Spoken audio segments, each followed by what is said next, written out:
इमरान खान किसी खंबे को भी कहेगा ना तो इसको मैं टिकट दे रहा हूँ, तो वो खंबा भी जीत जाएगा। अमेरिका चाह रहा था कि पाकिस्तान ने जिस तरह अफगानिस्तान के अंदर 80,000 लोगों की कुर्बानी दी है, अब वो यूक्रेन जंग के भी पाकिस्तान उसके लिए उसी तरह कुर्बान हो। हम अपने जवानों को क्यों कुर्बान करें और किस लिए कुर्बान करें? दूसरों की जंग है, जिसकी जंग है वो लड़े। अल्लाह खैर सलाह। जी, मोहम्मद सईद सुल्तान आपका होस्ट गपशप कॉर्नर के साथ आज हम आपको बड़ी मायनाज शख्सियत vice president central media coordinator PTI central Punjab जिन्होंने बहुत ही नाम कमाया मीडिया की दुनिया में, सहाफ़त की दुनिया में, जो एज ए मेंटोर उन्होंने बहुत सारे स्टूडेंट्स को एनरिच किया, जिन्होंने बड़ा नाम कमाया अपनी फील्ड में जाके। आइए आपकी मुलाकात करवाते हैं। गुलबर्ग में हम उनकी रिहाइशगाह पर मौजूद हैं, मोहतरमा आबदा खान साहिबा से। अस्सलाम वालेकुम मैम, कैसी हैं आप? ठीक है जी, कि आपने मुझे पीटीआई का मौक़िफ़ बताने के लिए आपने मुझे चांस दिया, इसके लिए मैं आपकी शुक्रगुज़ार हूँ। Thank you very much. अस्सलाम वालेकुम मैम, क्या हाल है? कैसे हैं आप? थैंक यू वेरी मच, बहुत शुक्रिया। अल्हम्दुलिल्लाह मैम, खैरियत से? जी बिल्कुल खैरियत से हैं। माशाल्लाह मैम, आपका नाम हमने सहाफ़त में आपके मुख्तलिफ बहुत सारे शागिर्दों से, आपके स्टूडेंट से हमने बहुत सुना।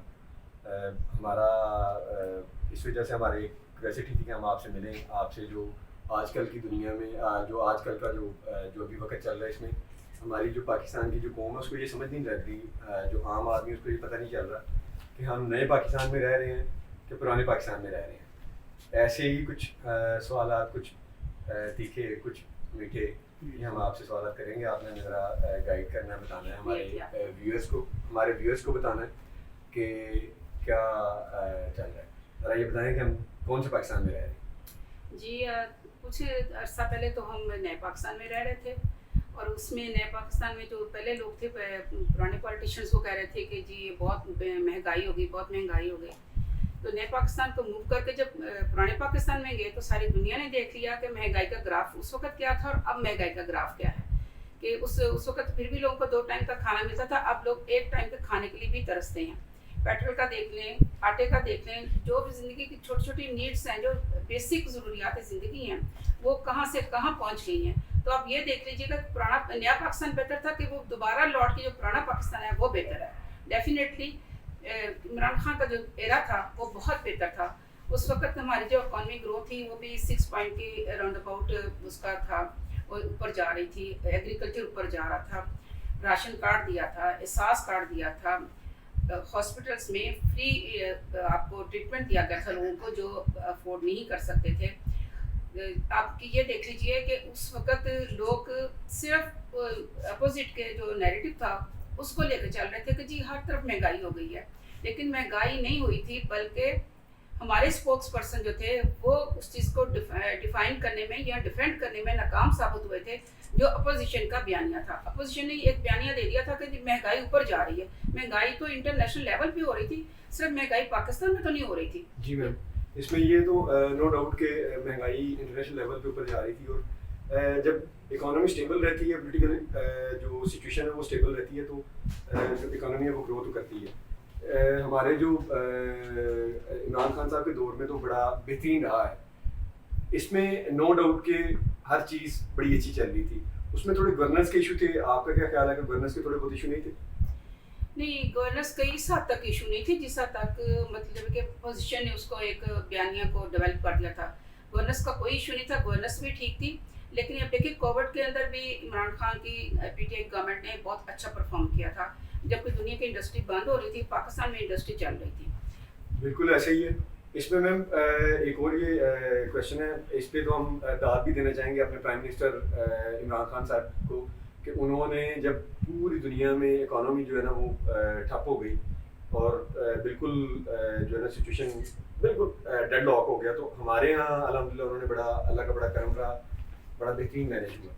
अब मैं फर्दर जो करंट सिचुएशन चल रही है, जैसे कि फॉरेन फंडिंग पे एक आया है हमारा फैसला, वो उसमें आप क्या देखती हैं? वो वज़ीर आज़म शहबाज शरीफ साहब, पीडीएम और इलेक्शन कमीशन, इन तीनों का कोई मिली भगत या कोई इसमें क्या अंदर की बात क्या है, वो ज़रा बताएं। देखिए ये 2 चीज़ें हैं, ममनुआ फंडिंग और फॉरेन फंडिंग के इसमें ज़मीन आसमान का फ़र्क है। ममनुआ फंडिंग बिल्कुल सेपरेट चीज़ है और फॉरेन फंडिंग बिल्कुल सेपरेट चीज़ है। ये जो केस बनाया गया है पीटीआई के ऊपर, ये ममनुआ फंडिंग केस है। یہ فارن فنڈنگ کیس نہیں ہے. فارن فنڈنگ اس کو کہتے ہیں جیسے فضل الرحمان صاحب لیبیا سے معمر قذافی کے ساتھ ڈالروں سے براوا بریف کیس لے کے جب دبئی ایئرپورٹ پہ اترتے ہیں تو ان کو اریسٹ کر لیا جاتا ہے. ان کو بھی جنرل مشرف کے کہنے پہ ان کو ریلیز کیا جاتا ہے, وہ پاکستان اترتے ہیں. اسی طرح بی بی مریم صفدر جو ہیں انہوں نے قطر کے جو جاسم شہزادہ جاسم تھا انہوں نے اس کو گفٹ کیا ایک فلیٹ اور ساتھ BMW. اس کو کہتے ہیں فارن فنڈنگ کیس. یہ فارن فنڈنگ کیس نہیں کہ جو پاکستانی باہر بیٹھے ہوئے ہیں انہوں نے اگر باہر سے پیسہ آپ کو بھیجا ہے وہ بھی اتنے محب وطن ہے جتنے ہم لوگ محب وطن ہیں. یہ تو نہیں ہو سکتا جو پاکستانی باہر بیٹھے ہیں ان کی پاکستان سے ایسوسیشن ختم ہو جائے. انہوں نے اپنی پارٹی کو فنڈ دیا. تو ابراج کمپنی تھی, اس میں 2-3 ارب روپے کی نواز شریف اور شہباز شریف نے رشوت لی تھی کہ الیکٹڈ کو فروخت کرنے میں. وہ فارن فنڈنگ کے اس کو فارن فنڈنگ کہتے ہیں. یہ فارن فنڈنگ کیس نہیں, یہ تو صرف اس لیے ہے کہ جو پی ٹی آئی کی پارٹی ہے, جو پی ٹی آئی ہے, یہ اس وقت کے دور میں جب بھٹو اور نواز لیگ ان دونوں کے مقابلے میں اس وقت جو سب سے پاپولر جماعت ہے وہ ہے پی ٹی آئی. آپ اس کو پی ٹی آئی کو فیلڈ میں میدان میں انتخابی میدان میں شکست نہیں دے سکتے. تو اس لیے اپنے الیکشن کمیشن آف پاکستان کو ساتھ ملایا اور الیکشن کمیشن آف پاکستان نے یہ کام کیا کہ بجائے کہ تینوں پارٹیوں کے جو پی ڈی ایم کی پارٹیاں ان کا کیس سنتا, اس نے صرف اور صرف فوکس کیا تو پی ٹی آئی کو کیا. اب پی ٹی آئی کو فوکس کیا تو اس کے بیہائنڈ دا ریزن کیا ہے؟ اس کی سمپل سی ریزن ہے کہ سب سے بڑی جماعت کو جب آپ الیکٹورل میں شکست نہیں دے سکتے تو پھر آپ الیکشن کمیشن کے کندھے پہ بندوق رکھ کے الیکشن کمیشن کے کندھے پہ چڑھ کے آپ ایک غلط ڈیسیژن کرواتے ہیں. اور الیکشن کمیشن کو ہم نہیں مانتے. بار بار ہم کہہ رہے ہیں کہ الیکشن کمیشن کسی غیر جانبدار شخص کو لگایا جائے. الیکشن کمیشن آف پاکستان کے لیے میری تو ایک چیز ہے کہ وہ چھوڑیں اور انتخابی نشان لیں اور ڈیموکریٹک اسٹائل سے پروسیس سے میدان میں آئیں اور پی ٹی آئی کا مقابلہ کریں, نہ کہ مل کے کھیلیں. اچھا میم, یہ بات آپ کی بالکل ٹھیک ہے کہ ایسے ہی لگ رہا ہے کہ جیسے پی ڈی ایم اور الیکشن کمیشن جو ہے نا مے بی ان جو انڈور ہے وہ ان کا کچھ صورتحال جو ہے نا کو ایسی ہو. لیکن کچھ لوگ ایسے بھی ہیں جو یہ سمجھ رہے ہیں کہ جتنے جو پی ڈی ایم کے جتنے لوگ ہیں انہوں نے جو اقتدار کو چینج کیا, رجیم چینج جو ایک پروسیس چلا, اس پروسیس میں وہ سارے انہوں نے اقتدار بھی لیا لیکن پھر ان کی جو بری حالت ہوئی وہ دوبارہ اتر گئے. بڑی انہوں نے پریشانی بنائی خود کے لیے بھی باقیوں کے لیے بھی, اور مہنگائی بھی بڑی بہت زیادہ جو ہے نا وہ ہو گئی. اس ساری چیز کو آپ کا کیا خیال ہے؟ کچھ لوگ یہ سمجھ رہے ہیں کہ شاید جو اسٹیبلشمنٹ ہے وہ انٹرنلی جو انڈر دا گراؤنڈ جو ہے نا وہ ان کی فیور میں ہے, پی ٹی آئی کی فیور میں ہے. اس کے بارے میں آپ کیا کہنا چاہیں؟ یہ تو ایسی بات ہے کہ مطلب اچھی سی اگزامپل تو اچھی نہیں ہے لیکن میں دینا بھی نہیں چاہ رہی, دے بھی نہیں رہی, کہ جو باہر رجیم چینج کی جو چیز تھی یہ سائفر آیا تھا باہر سے کہ جو پاکستان میں اس وقت عمران خان کی گورنمنٹ چل رہی ہے اس نے 3-4 چیزیں آپ کو دی تھی. ڈی ڈالرائزیشن, پیٹرو ڈالر جو تھا اس کو نیچے لانا اور اس کی جگہ پہ پاکستان کی کرنسی کو یا رشیا اور چائنا کی کرنسی کو ساتھ ڈیولپ کرنا یا ان کی کرنسی میں ٹریڈ کرنا. سیکنڈ یہ تھا فارن پالیسی. عمران خان نے رشیا کا وزٹ کیا تھا, ٹھیک ہے. رشیا کا وزٹ کا مطلب یہ تھا کہ ہم اپنی foreign policy independent foreign policy بنانا چاہتے ہیں, اور یہ کسی بھی صورت میں سپر پاور کو یہ چیز اپروول یا یہ اس کو سوٹ نہیں کرتی تھی. پاکستان یوکرین کی جنگ میں ایک دم سے نہیں انٹر ہوا تھا اور نہ انٹر ہونا چاہ رہا تھا. امریکہ چاہ رہا تھا کہ پاکستان نے جس طرح افغانستان کے اندر 80,000 لوگوں کی قربانی دی ہے, اب وہ یوکرین جنگ کے بھی پاکستان اس کے لیے اسی طرح قربان ہو. ہم اپنے جوانوں کو کیوں قربان کریں اور کس لیے قربان کریں؟ دوسروں کی جنگ ہے, جس کی جنگ ہے وہ لڑے, اللہ خیر صلاح. ہمیں کیا ضرورت پڑی کہ دوسری رجیم چینج صرف امریکہ اور انٹرنیشنل اسٹیبلشمنٹ کے کہنے پہ رجیم چینج ہوا تھا, اور رجیم چینج کے نتیجے میں جو تباہی اور بربادی آئی وہ پوری دنیا نے دیکھی, بلکہ پاکستان کے ہر طبقہ فکر نے اس کو دیکھا, ہر طبقہ اس سے متاثر ہوا. خاص کر غریب بیچارہ تو بہت ہی غربت کی لائن سے بھی نیچے چلا گیا. تو یہ اب سوچ لیے کہ رجیم چینج جو تھی وہ پاکستان کی بربادی کا نوحہ لکھا ہے. وہ جو بربادی رجیم چینج کے چکر میں آئی ہے وہ پاکستان کو سوٹیبل نہیں ہے, وہ پاکستان کو نیچے سے نیچے لے کے جائے گی. اور یہ انٹرنیشنل اسٹیبلشمنٹ ہے, جو بھی ابھی ڈالر کی بات ہو رہی تھی, تو ڈالر کو انٹرنیشنل اسٹیبلشمنٹ ہی اوپر لے کے گئی تھی, ڈالر کو انٹرنیشنل اسٹیبلشمنٹ ہی نیچے لے کے آئی ہے کہ عام لوگوں کو تھوڑا سا مطمئن کیا جا سکے, دیکھیں جی ہم ڈالر کو نیچے لے آئیں. لیکن ڈالر یہ صرف مصنوعی سارا آرٹیفیشل چیزیں ہیں. आखिर डॉलर ने फिर ऊपर जाना है और पाकिस्तान ने बेचारे पब्लिक ने फिर महंगाई के चक्की में पिस जाना है। अल्लाह खैर करे जी इंशाल्लाह। अल्लाह तो खैर करेगा, लेकिन जो हमारी ऊपर एस्टेब्लिशमेंट बैठी हुई ना वो खैर करने का चांस नहीं दे रही। वो ये सामने दीवार पे लिखा हुआ है, निविष्टा दीवार है कि पीटीआई पॉपुलर जमात है, पीटीआई को इलेक्शन में आप हरा नहीं सकते, उसको शिकस्त नहीं दे सकते। तो आपने इलेक्शन कमीशन और पाकिस्तान के साथ मिलकर जो खेल खेला है ये पाकिस्तान के लिए भी तबाही का बाइस होगा और हमारी पब्लिक के लिए भी होगा। मेरी दुआ है कि अल्लाह करे, अल्लाह ताला से ये भी दुआ है कि पाकिस्तान को स्टेबल करे और पाकिस्तान जो इस वक्त अदम इस्तेहकाम है, अल्लाह ताला पाकिस्तान में इस्तेहकाम लाए और पाकिस्तानियों को भी रिलीफ मिले कि वो भी दुनिया में सुरखरू हो सके, सर उठा के चल सके इंशाल्लाह जी इंशाल्लाह। मैं जरा अभी जो ये 9 जो हल्के हैं इनमें ज़मीनी इलेक्शन होने जा रहा है। पीटीआई के जस्ट वन कैंडिडेट हैं, पीटीआई के चेयरमैन मोहतरम इमरान खान साहब, जिन्होंने खुद को नॉमिनेट किया कि मैं 9 के 9 हल्कों में मैं जो है ना वो इलेक्शन कंटेस्ट करूँगा। आप इसको कैसे देखती हैं? इसका क्या, इसके पीछे क्या एक जो मुहर्रक है वो क्या है इसके पीछे? देखिए, जब आप एक पॉपुलर पर्सनैलिटी को, जो इंटरनेशनल पर्सनैलिटी है, इमरान खान सिर्फ पाकिस्तान की पर्सनैलिटी नहीं है, ऐसे नवाज लीग था और बीबी मरियम और ये सारे जो लाइका खुम्बी या लाइका मशरूम, ये इस तरह नहीं है। इमरान खान एक इंटरनेशनल पर्सनैलिटी है। उसने पहले शौकत खाना बनाया, उसके बाद शौकत खान की चेन बनाई, उसके बाद वो 9 साल तक पाक की यूनिवर्सिटी में उसने वाइस चांसलर के ड्यूटीज़ दी और उसके जवाब में उसने इंटरनेशनल लेवल के यहाँ पे इंस्टीट्यूट बनाए, निमल यूनिवर्सिटी देख लें, और उसने बहुत सारे इदारे बनाए। तो ये अगर आप कहें ना कि इमरान खान को 9 हल्कों से भी चला जाए और कंटेस्ट करे तो वो 9 हल्कों से ही जीत जाएगा। सिर्फ स्टैब्लिशमेंट को और पीडीएम को ये मैसेज देने की, ये मैसेज हम दे रहे हैं कि देखिए, हम किसी इमरान खान किसी खंबे को भी कहेगा ना तो इसको मैं टिकट दे रहा हूँ तो वो खंबा भी जीत जाएगा जी इंशाल्लाह। अल्लाह बिल्कुल अल्लाह खैर करे, ऐसे ही हो। इसमें एक और भी चीज़ है, मुस्लिम लीग नून या पीडीएम या ओवरऑल जितनी भी अपोजिशन पार्टीज़ हैं जो अपोनेंट हैं पीटीआई के या पीटीआई का जो एक बना हुआ है इनका इत्तेहाद, उसके वो ये कह रहे हैं कि इनको इन्हीं 9 हल्कों में कैंडिडेट नहीं मिल रहा, जिसकी वजह से इमरान खान साहब खुद जो है ना वो इलेक्शन कंटेस्ट कर रहे हैं। आप इसके बारे में क्या रिस्पॉन्ड करेंगे? वो कहते हैं चांद पे थूके ना मुंह पे आता है। ये वो उनके साथ वो हो रहा है। ये बात ऐसे ही करना है जैसे आप कहते हैं कि नवाज शरीफ और शहबाज शरीफ ईमानदार हैं, इसको साबित करना ऐसे ही है जैसे चांद सूरज को चिराग दिखाना।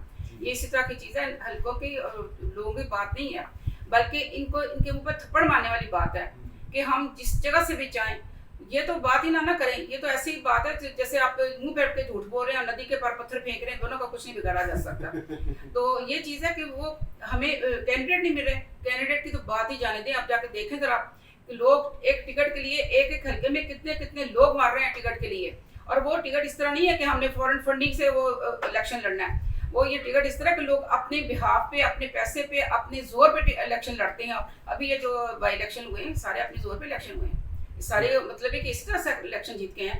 ना किसी ने वहाँ बिरयानी की प्लेट दी है, ना किसी ने कीमे का नान दिया है। लोग घर से पानी तक हम लोग अपने घर से पीने के लिए लेके जाते थे। और ये देखिए दोनों में फ़र्क कितना है, थ्योरेटिकल फ्रेमवर्क देखिए, दोनों का नजरिया कितना मुख्तलिफ है। एक क्लास जो है वो दूसरे बिरयानी की प्लेट पे वोट दे रही है और दूसरे जो बेचारे हैं वो पानी भी पीना पसंद नहीं कर रहे। वो जा रहे हैं सिर्फ मुल्क और कौम के लिए, हमारे कल के लिए, हम अपने कल के बच्चों के मुस्तकबिल के लिए अब इमरान खान के साथ खड़े हैं। पीटीआई इमरान खान के मुस्तकबिल का फैसला कर रही है कि हमारा जो मुस्तकबिल है उसको महफूज बना लिया जाए। एटलीस्ट हमारा मुस्तकबिल जो है ना वो हकीकी आज़ादी से दो चार रहे। मुस्तकबिल से मुराद है हमारी आने वाली नस्ल। अगर आज हम अपने आने वाली नस्ल को महफूज रखेंगे तो यकीन कीजिए पाकिस्तान इंशाअल्लाह ताला दुनिया की उन सरबुलंद कौमों में शामिल होगा जो इस वक्त हकीकी आज़ादी से लुत्फ़अंदोज़ हो रही हैं। जी इंशाअल्लाह मैम, आपने आज़ादी की तरफ भी आपने खुद से बात स्टार्ट कर दी है। आगे 14 अगस्त भी आ रहा है, अभी मुहर्रमुल हराम का महीना भी चल रहा है। इसमें आपकी क्या मसरूफियात हैं? कंपनी जो हमारी पीटीआई है वो इसको कैसे मनाने जा रही है और इसका क्या सिलसिला होगा? देखिए, जहाँ तक रही ना मुहर्रम की बात, तो मुहर्रम हमारे सबके लिए एहतराम का महीना है। इसमें इमाम हुसैन अलैहिस्सलाम ने ये देख लीजिए कि एक हक़ की खातर यज़ीद से वो टकरा गए थे और बहुत 72% के साथ। अब ये देख लीजिए कि इमरान खान भी 13 पार्टियों के साथ अकेला खड़ा है, डट के मैदान में खड़ा है। इसका मतलब ये हुआ कि हमेशा हक को फतह होती है, हक बातिल हमेशा मिट के रहता है, हक और सच का जो झंडा है हमेशा बुलंद रहता है। ये नहीं हो सकता कि हक को अल्लाह ताला शिकस्त से दुचार करे। यजीद मिट गया, इमाम हुसैन अलैहिस्सलाम का नाम जिंदा है। इंशाल्लाह हम उन्हीं के फॉलोअर हैं। आप देख लीजिएगा कि 12 पीडीएम की पार्टियां ही आपको कभी भी उस तक भी नजर नहीं आएंगी, और अगर किसी का झंडा लहराता रहा तो वो पीटीआई का झंडा लहराएगा। सेकंड, आपने जो बात की अभी कि वो हमारी एक्टिविटीज़ चल रही हैं, हमने अपनी एक्टिविटीज़ बंद नहीं की। हम 13 अगस्त को जा रहे हैं इस्लामाबाद में प्रोटेस्ट करने के लिए, और वहाँ पे धरने का जो प्रोग्राम होगा धरना देंगे, और अगर सिर्फ प्रोटेस्ट करना का प्रोटेस्ट करेंगे। 14 अगस्त को हम वहाँ पे 14 अगस्त को भी सेलिब्रेट करेंगे, और अपना जो प्रोटेस्ट है वो भी रिकॉर्ड करा के आएंगे। जी इंशाल्लाह मैम, हम भी आपके साथ ही होंगे। अगर आप एज ए मास कम्युनिकेशन की आप मेंटोर हैं बहुत सारे साथियों की, आपने बहुत सारों को एनरिच किया अपने इल्म से। मैं ज़रा अपने जो हमारे इस बरादरी के जितने भी लोग हैं, जो न्यू कमर्स हैं, जो स्टूडेंट्स हैं अभी, उनके बारे में, और ख़ास तौर पे जो ख़वातीन हैं, जो हमारी फीमेल जो हमारी कोलीग्स हैं, उनके लिए आप जो है ना वो क्या पैगाम देना चाहेंगे, उनको कैसे आप मोटिवेट करना चाहेंगे? ज़रा अपना क्या बात है। मैं एक बात करती हूँ कि हज़ारों साल मरकज़ अपनी बेनूरी पे होती है, बड़ी मुश्किल से होता है चमन में दीदार पैदा। ये देखिए, जो इमरान खान ने एक नज़रिया दिया, एक सोच दी, ये नज़रिया और सोच नहीं सिर्फ, ये हमारे मुस्तकबिल की भी बात है। और इसी से मैं रिलेटेड बात करूँगी, जो हमारे नए आने वाले स्टूडेंट्स हैं, बच्चे बच्ची हैं, बेटे बेटियाँ हमारे, उनको भी हक और सच का साथ देना चाहिए। वक्ती तौर पर बातिल जीतता है, झूठ जीतता है, लेकिन अल्टीमेट फतह हमेशा हक और सच की होती है। एक हम लोग बच्चों को पढ़ाते हैं एजेंडा सेटिंग। ये एजेंडा सेटिंग है कि झूठ को, लॉर्ड मैकॉले की बात थी ना, झूठ को इतनी दफ़ा बोलो, इतनी दफ़ा बोलो, इतनी दफ़ा बोलो कि वो कहीं पे अपनी स्पेस बनाकर वो सच लगे। अब जब एक झूठ को, एक नैरेटिव को एक चैनल, फिर सेकंड, फिर थर्ड, फिर फोर्थ चैनल जब बार बार रिपीट करते हैं, उस रेपिटेशन से ये लगता है कि ये झूठ नहीं, ये सच है, तो फिर वो जो झूठ होता है वो सच की जगह ले लेता है, और वो जो नैरेटिव झूठा होता है वो झूठा नैरेटिव बिकता है, लेकिन सच के नाम पे। मैं अपनी कौम को ये, अपने बच्चों को ये पैगाम दूंगी, हमेशा हक और सच का साथ दें। फतह देर से सही, लेकिन फतह हमेशा हक और सच की होती है, इस बात का यकीन रखिए। और हक और सच का और मरूसियत का ये वो रास्ता है जो हमें इंसान को इंसानियत की बुलंदी पे फाइज करता है। अगर आप इससे गिरते हैं और अपनी ज़मीर की आवाज़ पे तवज्जो नहीं देते, अपनी ज़मीर की आवाज़ पे टेंशन नहीं देते, अपनी ज़मीर की आवाज़ को बैकग्राउंड में डाल देते हैं, तो यकीन जानिए यहाँ भी दुनिया तो 4 दिन की है, यहाँ पे भी ज़िल्लत है, आखिरत में भी ज़िल्लत है। इससे बहुत बेहतर है कि आप हक और सच के साथ चलें और ऐसे काम करें जिससे, जैसे मौलाना मोहम्मद अली जौहर थे, मौलाना जफ़र अली थे, ये उनकी वो जर्नलिस्ट थी, उनकी वो सहाफ़त थी जिनका आज भी नाम जिंदा है। और उसकी शायद एक रीज़न ये भी थी कि वो अम्मा जो थी उनकी जो ट्रेनिंग अच्छी थी, आज की माँ की ट्रेनिंग अच्छी नहीं है, और ये उसी ट्रेनिंग का वजह है कि हमारी जो नई नस्ल है वो भटक रही है। अगर आज वो नेपोलियन ने कहा था ना, अच्छी माँ दो मैं अच्छी कौम दूंगा, अगर आज की बेटी अच्छी हो जाए तो कल की माँ अच्छी हो जाए, कल की माँ अच्छी हो जाए तो आने वाली नस्ल बेहतर हो जाए। और पाकिस्तान में इस जो आजकल जो पाकिस्तान में खिचड़ी पक रही है, जो हो रहा है, एटलीस्ट पाकिस्तान इस क्राइसिस तो निकल आए अगर हमारी कौम अच्छी हो, बेटे अच्छे हों, बेटियाँ अच्छी हों। अच्छा मैम, एक छोटा सा सवाल और है कि ये जो अभी बेहतर जो मुस्तकबिल की ज़मानत है, वो बेहतर सोच के साथ, लगन के साथ और हक के साथ खड़े रहने से, इसी पे मैं आपसे ये पूछना चाहूँगा कि ये जो कुछ सहाफ़ी जो हैं वो लेफ़्ट और राइट, आएँ बाएँ शाएँ और ऐसे कुछ कर रहे हैं, और साथ साथ वो एक टर्म चली हुई है लिफाफा, उसके बारे में आप ज़रा क्या अपने ख्याल कर रहे हैं? देखिए, ये मुल्क हमारा तो बड़ा ज़बरदस्त वतन था जब लिया था। अब ये देखने साम्राज्य हिंदू से लड़के हमने ये खिता लिया था, और किस लिए लिया था? ला इलाहा इल्लल्लाह मोहम्मद रसूलुल्लाह के नाम पे लिया था, एक नज़रिए के नाम पे लिया था। हमने उस नज़रिए को इम्प्लीमेंट नहीं किया। हमने क्या किया है? हमने जज, जर्नैल और जर्नलिस्ट, इन तीनों ने मिलके मुल्क को तबाही के उस किनारे पे पहुंचा दिया है जहाँ पे अब पाकिस्तान सर्वाइवल करना भी मुश्किल हो रहा है। हम एक IMF से डॉलर जो लेने होते हैं, लोन लेना होता है, उसके लिए हमारा चीफ ऑफ स्टाफ को फ़ोन करना पड़ता है। अब वो भी वहाँ पे जो तीसरे दर्जे का उनका जो उसमें फॉरेन मिनिस्ट्री का शख्स है उसको, अब ये देख लीजिए पाकिस्तान के अंदर गिलगित बल्तिस्तान में तकरीबन 2 लाख मेगावाट बिजली पैदा हो सकती है विंड कॉरिडोर से। वहाँ पे इतना अच्छा माहौल है। सिंध और बलूचिस्तान के अंदर 50,000 मेगावाट बिजली पैदा की जा सकती है, लेकिन हम क्यों नहीं पैदा कर रहे? हम क्यों महंगी बिजली बना रहे हैं? सिर्फ इसलिए कि सियासतदान करप्ट है। यहाँ पे जो पर्सनैलिटी है वो करप्ट है, उनको किक बैक्स नहीं मिलते। और ये बड़े ब्रिज बने हैं, बड़ी बड़ी चौड़ी रोड्स बनी हैं, ये हमारी डिमांड नहीं है। ये हमारी ना सिर्फ डिमांड नहीं है बल्कि ये हमारा इशू नहीं है। हमारा जो इशू है वो ये है कि हम अच्छी एजुकेशन लें, अपने जो हमारी पब्लिक है उसको एजुकेट करें। अगर पब्लिक एजुकेट होगी, अगर लोग अपने अच्छे और बुरे को समझेंगे, अगर उसके अंदर अवेयरनेस आएगी, तो फिर आप सोच लीजिए कि मुल्क खुद ब खुद उठ जाता है, मुल्क खुद ब खुद तरक्की की तरफ चला जाता है।